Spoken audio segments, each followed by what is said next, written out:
Good afternoon. Central Bank of Nigeria communique number 90 of the Monetary Policy Committee meeting of Monday and Tuesday, July 22nd and 23rd, 2013. The Monetary Policy Committee met on July 22nd and 23rd with 10 out of 12 members in attendance. A new member, Mr. Stephen Orosanye, who is a board member, replaced Professor Sam Olofin, whose tenure as a board member had expired. The committee reviewed the economic conditions and challenges that confronted the domestic economy in the first half of the year, particularly since the last MPC meeting of May 2013. It also re-evaluated the short to medium-term risks to inflation, domestic output, external balance, and financial stability. International economic developments. Global economic recovery remained weak, as new risks have emerged, including the possibility of a further slowdown in growth in the emerging market economies. The old risks of a recession in the Eurozone have persisted alongside slowing growth in China and the possibility of tighter financial conditions when central banks gradually exit from their current monetary accommodation stance. Consequently, global growth prospects have not improved. Blaming weaker domestic demand and slower growth in several key emerging market economies, as well as a more protracted recession in the euro area, the IMF in July 2013 reviewed downward its global growth forecast.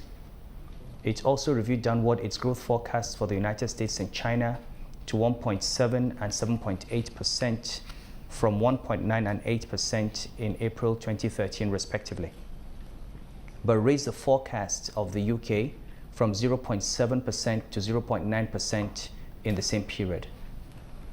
For the Eurozone, which has seen its longest recession since monetary union, the IMF projects a further contraction of 0.6% in 2013, which more or less doubled the earlier forecast in April. The IMF has also cut growth forecasts for Brazil, South Africa, India, and Russia to 2.5, 2.0, 5.6, and 2.5% from 3, 2.8, 5.8, and 3.4% respectively.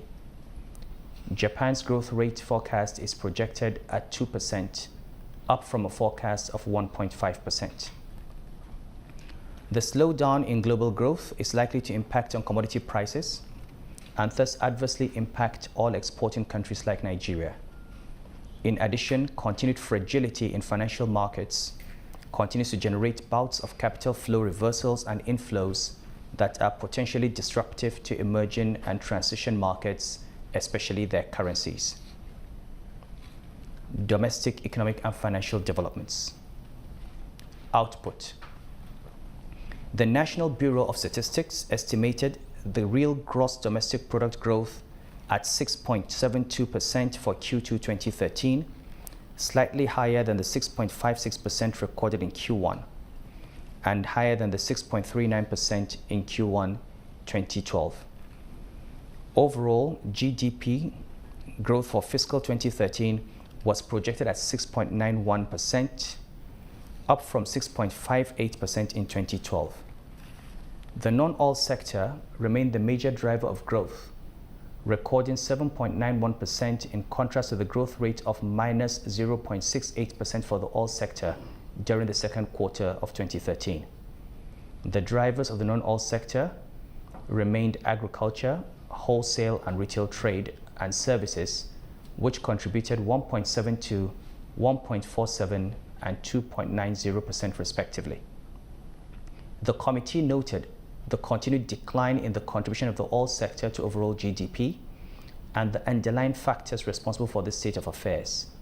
These factors include sustained oil theft, which has led to a decline in output volumes in the face of an uncertain international oil market and price signal, weak infrastructure, and downside risks and demand-side risks due to discovery of shale oil and the emergence of other African oil exporters competing for Nigeria's traditional oil market.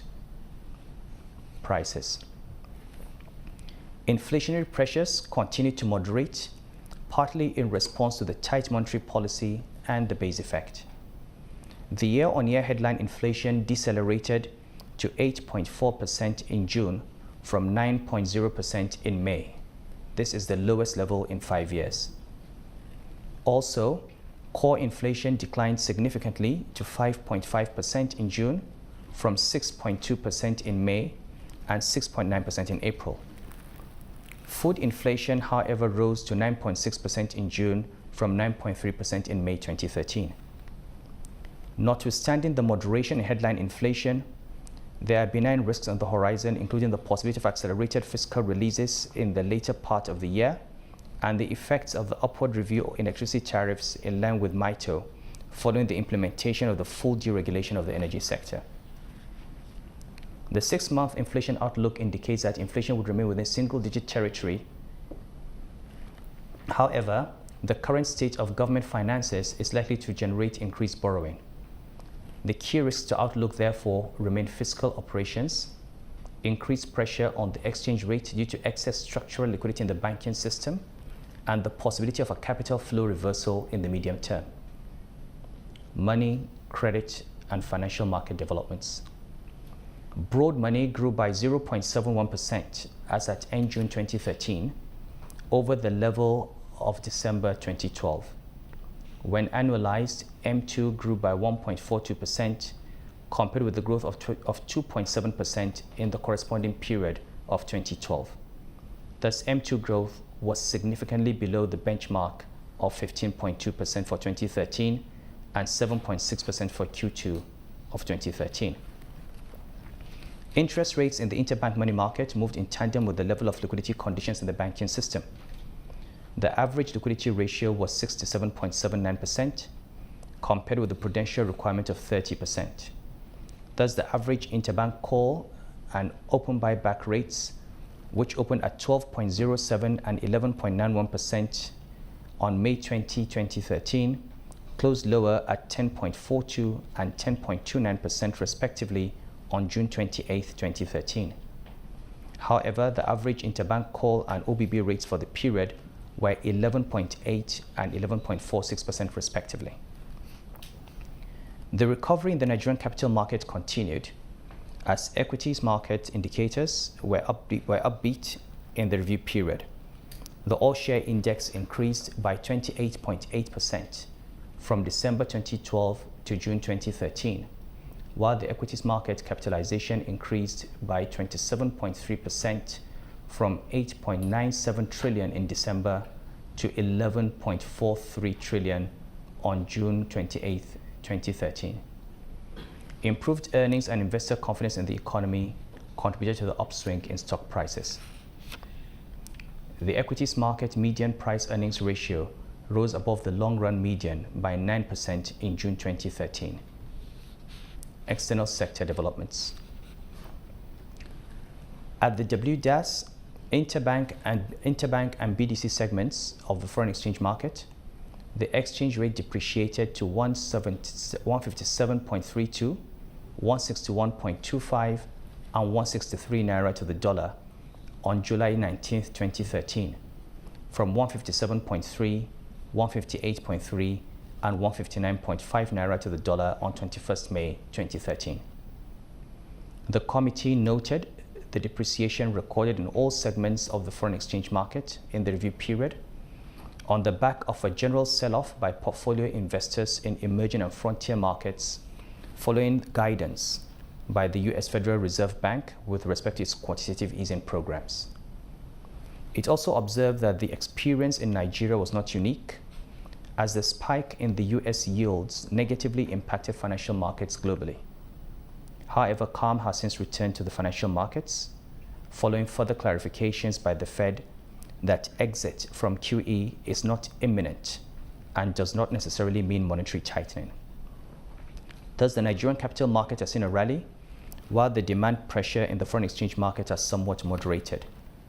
The committee, however, noted the buildup of structural excess liquidity in bank balance sheets, which poses risks to the inflation and exchange rate outlooks. The committee noted the increase in external reserves to $47.99 billion as of July 18, 2013, from $43.83 billion as at end December 2012, representing a rise of $4.16 billion or 9.49% year to date. This level of reserves provides cover for approximately 11 months of import. The committee's considerations. The committee was satisfied with the prevailing macroeconomic stability achieved during the period, including the single-digit inflation rate, a stable banking system, exchange rate stability, favorable output growth, capital market recovery, and growth in external reserves, thus sustaining internal balance and external viability.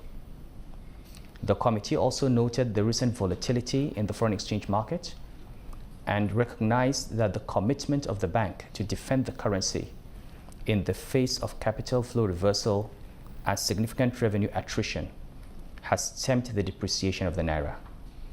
Consequently, the bank has been able to sustain the objectives of financial and price stability.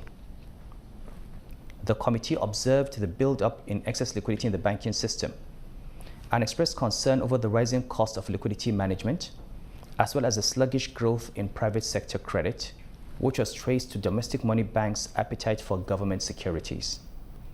The situation is made more serious by the perverse incentive structure under which banks source huge amounts of public sector deposits and then lend same to government through securities and to the central bank through OMO bills at high rates of interest. The committee expressed strong concerns about the risks posed to government revenues from oil theft, less than expected production, new discoveries of shale oil, the fast increasing number of African oil exporters, the dwindling market for Nigerian crude, as well as the inevitability of a fall in global oil prices, as well as capital flow reversals, which may impact the current global carry trade for which Nigeria has been a major beneficiary. The committee commended the federal government on its sustained efforts towards fiscal consolidation in 2012 and stressed the need to reverse the loose fiscal stance of 2013. The committee articulated monetary policy risks of the fiscal position to include crowding out effect of government borrowing, depletion of excess crude savings, and pressure on the exchange rate. Available data also indicates that capital expenditure is the first casualty of dwindling government revenues, as available resources are channeled into funding non-discretionary recurrent expenditure. The committee considered the inflationary outlook for the rest of the year as benign.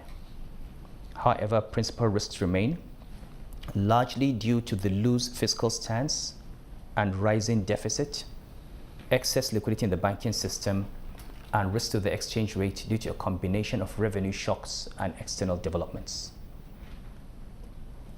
Decision. Having considered all of the above factors, the committee decided as follows. 1. By a vote of 9-1 to hold the monetary policy rate at 12%. One member voted for a 50 basis point reduction. 2. By a vote of 9-1 to maintain the symmetric corridor around the MPR at plus or minus 2%. One member voted for an asymmetric corridor of +2 and -4. 3. By a unanimous vote to retain the CRR at 12%, but 4. By a vote of 9-1 to introduce a 50% cash reserve requirement on public sector deposits. So the 12% remains for private sector deposits. This will apply to all deposits from the federal, state, and local governments on the balance sheet of banks. Thank you.